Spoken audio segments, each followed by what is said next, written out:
Understanding gold deposits, from origin to extraction. Civilizations worshipped it, explorers died for it, economies depended on it, and modern technology still demands it. Gold occupies a rare position, a metal both ancient and futuristic, both symbolic and industrial. Its brilliance is more than visual. It represents time, scarcity, and endurance. Gold is humanity's window into the geological forces that shaped our planet, because understanding how gold deposits form is as complex and fascinating as the history built around them. Gold is one of the first metals known to humans, yet it is one of the last to reveal its secrets. The quest to understand where gold comes from began with simple river panning and grew into seismic imaging, satellite detection, and core drilling thousands of meters beneath the Earth's surface. The cosmic birth of gold, a story that begins beyond Earth. The story of gold begins not in riverbeds or volcanic mountains but in space. Gold is not a product of ordinary stellar fusion. It forms during one of the most catastrophic events in the universe, the collision of neutron stars. In these rare explosions, known as kilonovae, gravity is so intense that matter collapses and forces protons and neutrons together into heavy elements. Gold emerges from these cosmic collisions, scattered through the universe on stellar winds. When the solar system formed from a swirling cloud of dust and gas, microscopic particles of gold were incorporated into the growing planet. During Earth's early molten phase, most gold, being denser than iron, migrated inward and is now locked within the metallic core. The portion we mine today arrived later through meteorite bombardment, adding gold to the crust like seeds scattered across a field. The geological journey. How gold moves through the crust. Gold and hydrothermal fluids. The Earth's crust constantly changes through heat and pressure. Deep underground, water becomes heated to extreme temperatures, dissolving minerals and metals including gold. These fluids travel through fractures, a network of cracks formed by tectonic stress. When temperature drops, gold precipitates and fills these fractures as veins, often accompanied by quartz, sulfides, and altered host rocks. Hydrothermal deposits form some of the world's most famous mining districts. Their characteristic quartz veins stretching through mountain ranges signal hidden wealth beneath the ground. Magmatic origins.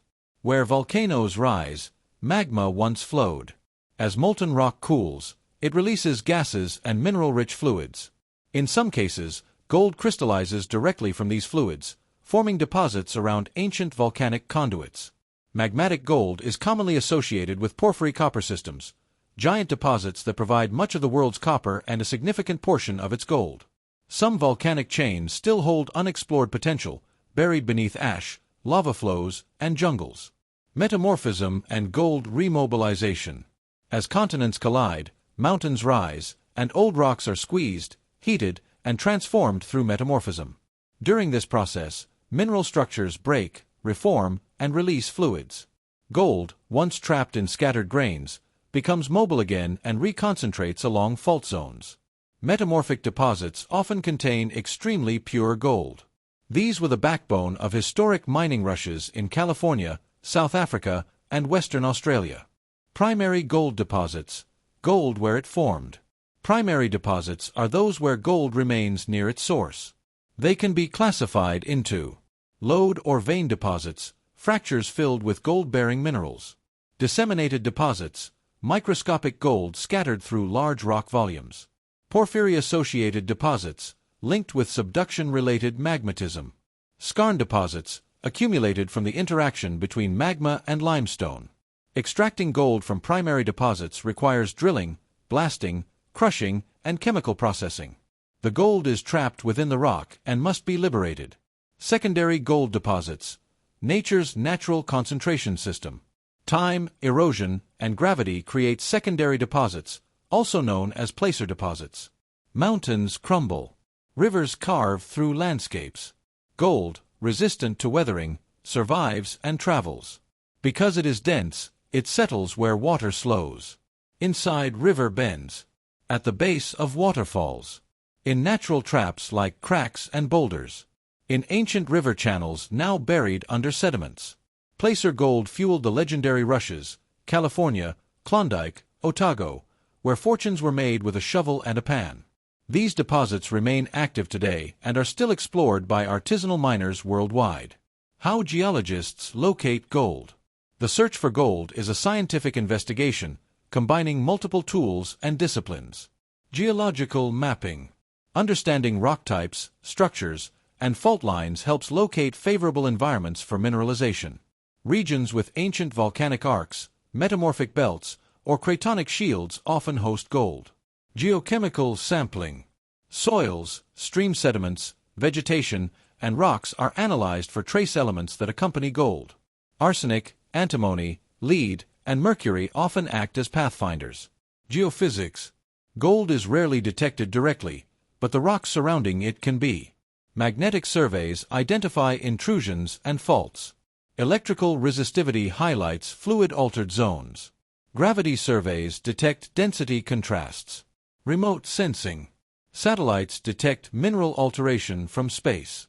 Hyperspectral images distinguish clays, oxides, and sulfates, clues that hydrothermal systems once existed.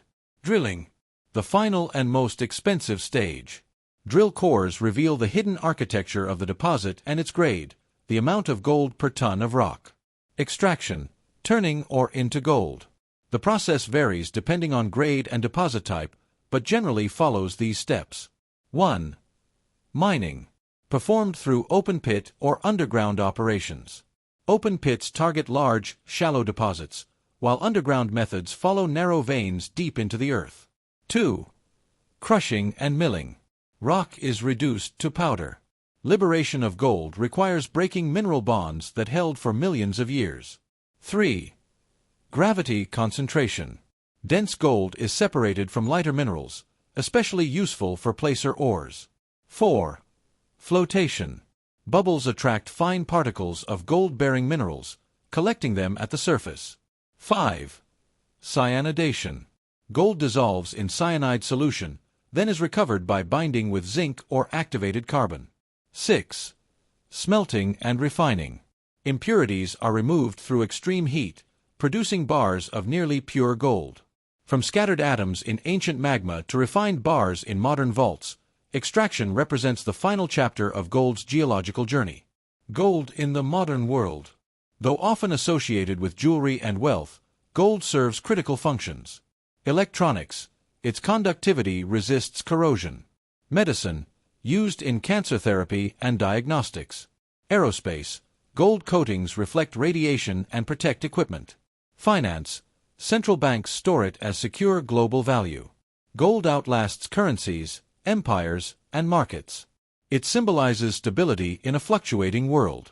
The future of gold discovery and extraction. The most accessible gold deposits have already been found.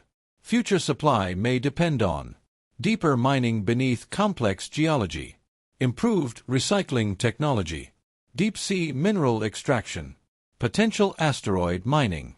The knowledge of geology, technology, and environmental stewardship will shape this future. Final thoughts. Gold deposits reveal Earth's history more accurately than written records. They speak of tectonic collisions, ancient seas, lost mountains, and vanished rivers. They remind us that wealth originates not from markets but from natural forces beyond human control. Gold does not age, rust, or fade.